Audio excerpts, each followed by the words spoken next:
Hadithi inaanza kwa mtu mmoja anaitwa Plem. Mchizi anafanya kazi kwenye duka la kaseti ambao lilikuwa ni la familia yake. Sasa leo bwana, familia wanaingia kwenye gari moja zuri sana kikwao kimtamtaa, lilikuwa linaonekana bonge moja la gari, lakini ukweli wa mambo ni kwamba kama jinsi ambavyo lilikuwa linaonekana, mzee anamweleza mchizi ya kwamba inabidi uweze kuwa kimya, sehemu tunayoelekea bwana usiongee sana, kwani huko tunaenda kukutafutia mke. Safari inawapeleka mpaka Tempo. Hapa walikuwa wamekuja kukutana na familia moja ambapo alikuwa katoka bimdada mmoja anayetambulika kwa jina la Sandia. Huyu alikuwa ni msomi, lakini pia kwa sasa alikuwa anatarajia kwenda kufanya kazi ya ualimu. Tatizo la huyu bimdada alikuwa ni kibonge. Wanarudi nyumbani, familia wanamweleza mchizi, umeamua maamuzi gani? Lakini Plem anasema ya kwamba yule bimdada ni kibonge, hivyo hataweza kumuoa kabisa. Baba anamweleza, wewe mwenyewe sio superstar, 19 itoshi, hata pesa yenyewe hauna, lakini pia hata elimu yenyewe ilikushinda. Sasa inakuwaje unamkataa bimdada kama yule? Kamzozo kakaa ni kakubwa sana. Wanafamilia wanamweleza watamnunulia vipodozi bimdada yule, inaonekana akijilemba atakuwa ni mzuri zaidi, na mama naye anajazia nyama, anasema muda sio mrefu yule binti atakuwa ni mwalimu, hivyo atapata maokoto. Plem anakazia pale pale hataweza kumuoa mwanamke kibonge, lakini baba anasema hebu nishikeni nisije nikampiga huyo mtoto kiatu. Kikubwa tu yule mwanamke sio mlemavu, lakini pia anajua kuongea vizuri, hivyo mimi kama baba utaenda kumuoa yule dada. Plem alikuwa hana namna bwana, ndoa inapita. Bimdada alishangilia sana akidhani ya kwamba amepata mume ambaye atakuwa naye katika maisha. Ukweli wa mambo ni kwamba Plem alikuwa anaonekana hana furaha hata kidogo. Usiku wa kwanza baba anasema hebu mpatie kijana starter, lakini pia anamweleza ninajua leo ni usiku wako wa kwanza, hivyo nenda taratibu,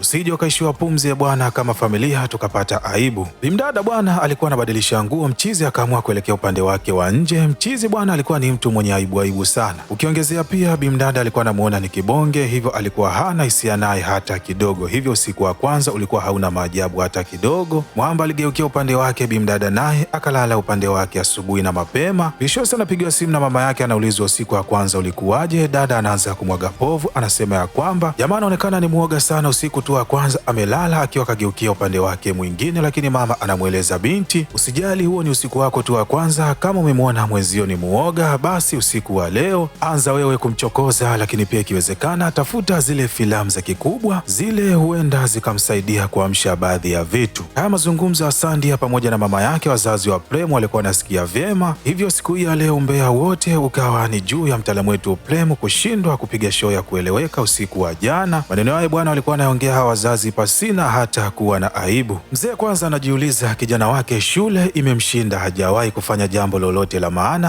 hata kupiga show na kwenyewe imekuwa kazi. Anamshangaa Plemu, yeye wala alikuwa hawazi lolote. Anamweleza baba yake anaenda kwenye kikundi chao cha wanaharakati. Mzee anamweleza hata mendo anashindwa kuua, wanaharakati utauweza. Kamzozo tena ka asubuhi, baba akawa anahitaji kuweza kumpiga Plem, lakini mke wake akafika hapa na kumpatia chai baba mkwe. Plem bwana alikuwa akajiunga katika kikundi kimoja cha wanaharakati. Kikundi hiki vijana karibia wote walikuwa tayari wameshaoa, lakini alikuwa bado tu Plem. Na hapa baada ya kuweza kufunga ndoa leo, kuna baadhi ya watu walikuwa wanashangilia sana, lakini mwenye ndoa mwenyewe wala alikuwa hana time yoyote. Alikuwa anaonekana ni mtu mwenye huzuni kweli kweli, yani utadhani kitu alichokifanya alikuwa ameonewa. Sio tu hivyo, lakini pia hata kuongozana naye barabarani bwana ilikuwa ni kipengele sana, kwani siku hii ya leo alipokuwa naye barabarani, alipoona tu machizi wake bwana akamkacha mke wake na kuweza kupita njia nyingine. Na hata majirani walipojaribu kumsogelea mwanadada wakihitaji kupiga naye story, Plem alikuwa hahitaji kabisa hiki kitu. Mwanadada akabaki anajiuliza maswali mengi asiyokuwa na majibu, lakini leo akaamua kuelekea katika duka moja, akaenda kununua nguo za mitego akidhani ya kwamba usiku wa leo bwana mambo yatakuwa ni bam bam.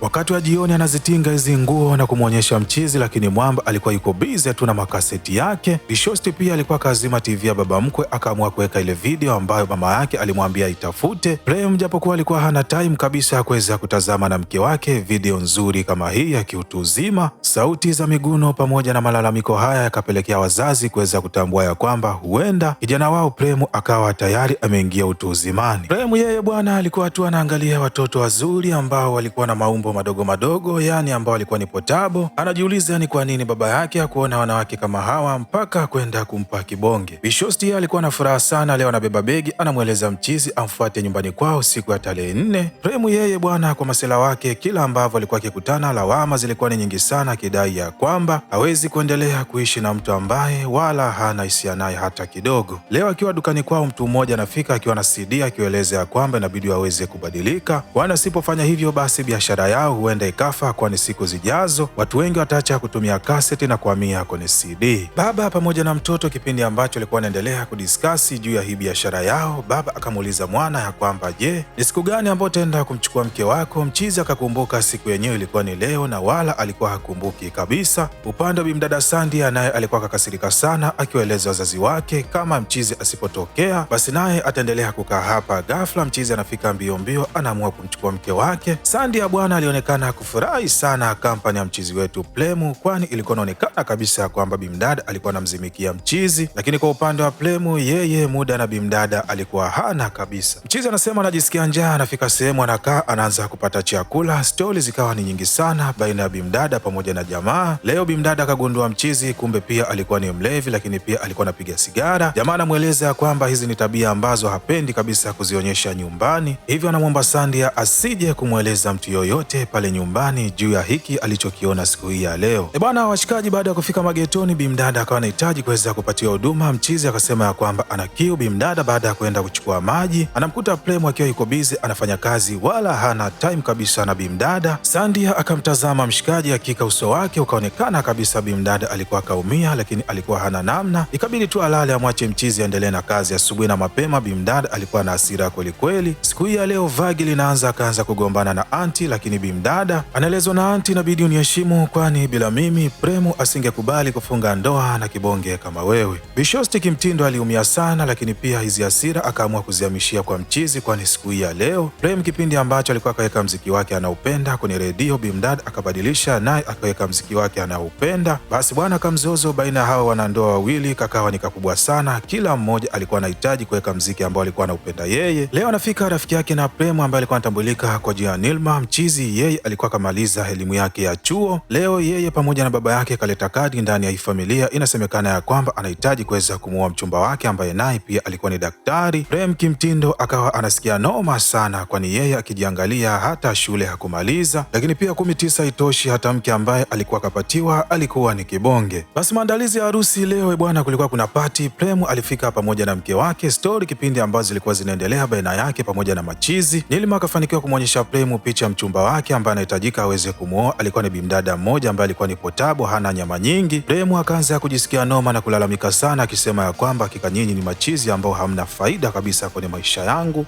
hamkunisaidia kwenda kumpinga baba yangu kipindi ambacho anaenda kunichagulia mchumba ambaye ni kibonge. Ona leo mlivyojazana kumpongeza Nilma ambaye anaenda kuoa mwanamke ambaye ni potabo. Machizi anamweleza mbona Sandia ni mrembo tu wala hana shida yoyote. Jamaa akawaka sana na kusema mbona nyinyi wake zenu sio vibonge? Plemu anasema yule dada ni kibonge sana, hata nikimtazama hisia zenyewe zinapotea. Ukitaka kuamini haya ninaokuambia, moja kati yenu ajaribu kwenda kulala naye hata usiku mmoja, haya ninaowaelezea mtayaamini. Plemu baada ya kugeuka uso kwa uso anakutana na Sandia anachezea kibao. Mchizi akaamua pia naye kumrudishia. Sandia anaondoka akiwa na hasira kwelikweli kwa haya ambao alikuwa akayasikia kutoka kwenye kinywa cha mtaalamu wetu Plemu. Baba mtwe bwana anatembeza kichapo cha kutosha kwa mwanaye, lakini upande wa bimdada anaamua leo kufunga vilago vyake na kurudi nyumbani. Wanajaribu kumbembeleza, lakini bimdada anamweleza baba mkwe ya kwamba yeye ndio ana makosa, badala amkomalie mwanaye kwenda shule, leo anamkomalia kwenda kuoa tena mwanamke asiyemtaka. Rafiki yake anaoa, Plemu anachana na mke wake. Bishosti baada ya kufika nyumbani wanajaribu sana kumuasa arudi kwa mume wake, lakini bimdada akawa ni mbishi. Sandia anasema hata iweje kwa mume wake hawezi akarudi hata kidogo. Plemu kila rafiki yake alikuwa anamshauri aende akambembeleze mke wake, lakini mwamba alikuwa ni mbishi sana. Anasema ya kwamba mbona hakuna hata rafiki yake mmoja ambaye mke wake ni kibonge, sasa inakuwaje yeye wamshauri aende akamchukue bimdada kama yule bwana? Mambo yakaendelea kuwa ni mazito, lakini mwamba alikuwa anaamini ya kwamba huenda baba yake alimtafutia mwanamke kama yule, lakini pia watu walikuwa wanamdhalau kwa sababu labda alishindwa kufaulu mtihani wake wa high school. Hivyo leo anaamua kwenda kujiandikisha ili kuweza kurudia huu mtihani, lakini pia ukizingatia mchizi Kiingereza kilikuwa hakipandi, na ndio jambo ambalo lilikuwa limemfelisha mwamba wa kazi. Hivyo akaanza kusoma usiku na mchana, akiamini ya kwamba endapo akifaulu huu mtihani basi heshima itarudi kwenye maisha yake. Upande wa pili kwa bimdada, yeye leo akaja rafiki yake moja ambaye alikuwa ni mwanasheria. Taratibu zilikuwa ni simple sana. Mwanadada alikuwa anahitaji kuweza kupeleka kesi mahakamani ili aweze kupatiwa talaka. Plemu pamoja na baba yake leo baada ya kufika kazini wanakutana na mtu mwingine ambaye inasemekana anahitaji afungue duka la kurekodi ambalo yeye atakuwa anatumia zaidi CD. Sasa hawa waungwana kwa kuwa walikuwa wanamfahamu mtu mwenyewe ambaye Baadaye mchizi wanamuita pamoja na baba yake, wanaanza kumbembeleza, wanamweleza bwana, endapo ukifungua hiyo biashara sisi tutashindwa kuendesha maisha yetu ya kifamilia, kwani ndio sehemu ambayo tunaitegemea. Lakini Nimal anasema ya kwamba yeye anahitaji kufanya hivyo kwa sababu ameweza kugombana na mtaalamu wetu Plem. Anamweleza mzee kama akihitaji yeye achane kabisa na hizo biashara za kuweza kufungua duka la kurekodi CD, basi amweleze Plem amrudie mke wake, lakini pia aweze kujiandikisha kwenye mashindano ambayo huwa yanafanyika ndani ya hili eneo. Kila mmoja anambeba mke wake na kisha kukimbia naye. Nimal anasema ya kwamba endapo Plem akikubali kushiriki kwenye haya mashindano na akishinda, basi yeye ataachana kabisa na mawazo ya kufungua duka la kurekodi kwa kutumia CD. Basi mambo yakiwa ya moto ndani ya hili eneo, ghafla anapata taarifa ya kwamba inabidi waelekee mahakamani. Baada ya kufika, wanakutana na familia ya bimdada Sandhya. Wazazi wanajaribu kuweza kulia kwa uchungu, wakisema ni balaa gani ambalo limewakuta hawa vijana, mbona wanahitaji kuweza kuaibisha familia zetu. Lakini vijana wenyewe wala walikuwa hawana mpango wowote wa kusikiliza wazazi wao. Hakimu anawauliza ni jambo gani ambalo liliwafanya mpaka wakachukua maamuzi ya kukubali kuoana. Sandhya anasema ni kwa sababu anampenda Plem, lakini Mwamba anasema ya kwamba yeye alikubali kwa sababu ya presha ya familia, lakini pia kwa sababu familia yake walikuwa wanapita kwenye changamoto ngumu ya kiuchumi. Hivyo wazazi waliamini ya kwamba endapo Mwamba akimuoa Sandhya na bimdada akipata kazi ya ualimu, basi ule mshahara wa bimdada ungewasaidia kuendesha maisha ya nyumbani. Hakimu leo anawaeleza mkaishi wote kwa muda wa miezi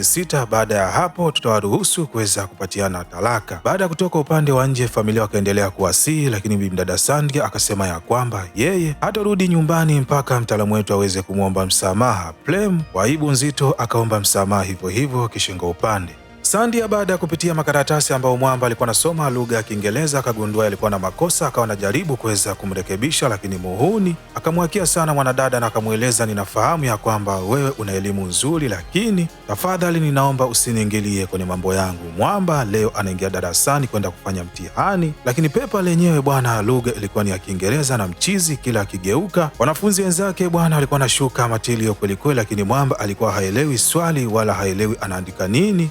Leo akaamua kuandika tu barua kwa mwalimu, tena kwa lugha yao ya asili, akisema ya kwamba endapo mwalimu ikitokea akisoma hii barua, basi atambua ya kwamba yeye hatakuwepo duniani, kwani anaona duniani hakuna jambo lolote ambalo ana uwezo wa kulifanya likakamilika. Ndoa imemshinda, hata shule yenyewe imemshinda, lakini pia hata nyumbani kwenyewe anadharaulika. Chizi karudi nyumbani akiwa na huzuni kweli, anakuta wazazi wakiwa wanamsifia sana bimdada Sandhya, akisema ya kwamba hakika anajua kupika. Hizi sifa ambazo wazazi walikuwa wanazitembeza hakika mchizi zikampelekea mpaka kususa chakula. Sandhya anamweleza jamaa si bora tungeigiza kuliko kukosa hata chakula cha jioni. Mchizi anasema yeye katika maisha yake hawezi kabisa mambo ya kuigiza hisia, lakini pia anamweleza mwanadada wazazi wake ni watu wa maigizo sana. Anamchukua na kumpeleka jikoni, hakika anawakuta akiwa nakula chakula kingine. Mwanadada alikuwa anasifiwa anajua kupika, kumbe ukweli wa mambo chakula chake kilikuwa ni kibovu. Basi leo Plem bwana alikuwa akavurugwa sana, akaamua kujimwagia mafuta ya taa akiwaeleza familia yake leo ndio itakuwa mwisho wa kumuona. Kamzozo kipindi ambacho kalikuwa kanaendelea, ghafla anafika mwalimu pamoja na afande akisema ya kwamba amekuja kumkamata mchizi kutokana na barua ambayo alikuwa kaiandika kwenye mtihani, lakini mzee akawachukua na kuwapeleka pembeni. Anawaeleza huyu jamaa mbu mwenyewe hawezi kumuua, sasa inakuwaje aondoe maisha yake. Bimdada Sandhya alikuwa analia kwa uchungu mkubwa kwa haya ambayo alikuwa imetokea, lakini pia hata mchizi akajaribu kumtuliza mwanadada na kumuuliza, je, ni kweli unanipenda? Sandhya anamweleza mchizi, hukunipatia hiyo nafasi ya kuonyesha upendo wangu. Mchizi anamwomba msamaha mwanadada na kumweleza, wewe vumilia tu, baada ya miezi 6 ya kupita nitahakikisha ninakutafutia mwanaume atakayekupenda kutokana na wewe jinsi ulivyo. Sandhya naye anamweleza mchizi ya kwamba usijali, nami nitajitahidi niweze kukutafutia mwanamke ambaye hata kwa marafiki zako utakuwa unamtambulisha pasina hata kujiona aibu. Jamaa anasema kwamba haitowezekana, kwani yeye kwenye maisha haya hakuna chochote anachoweza kukifanya, hata pesa yenyewe hana. Sandhya naye anamweleza mchizi ya kwamba huyo mwanaume atakayempenda yeye kama jinsi alivyo hayupo, na hii ni kutokana na ubonge alionao. Hawa watu mimi binafsi ninaona wazazi wao waliona kabisa kwamba wanafanana, tatizo tu ni kwamba mchizi mbwembwe ni nyingi. Basi leo bwana bimdada alikuwa anaelekea katika shule moja kwenda kufanya interview ya kazi, lakini mchizi naye akaamua kumsindikiza. Anafika kwenye interview, bimdada anagundua kwamba faili ambayo ilikuwa limebeba CV zake alikuwa kalisahau, lakini ghafla anamuona mchizi anakuja mbio, huku mkononi mwake akiwa kashika lile faili. Baada ya mwamba kuweza kuondoka, bimdada akasema kwamba yule ni mme wake.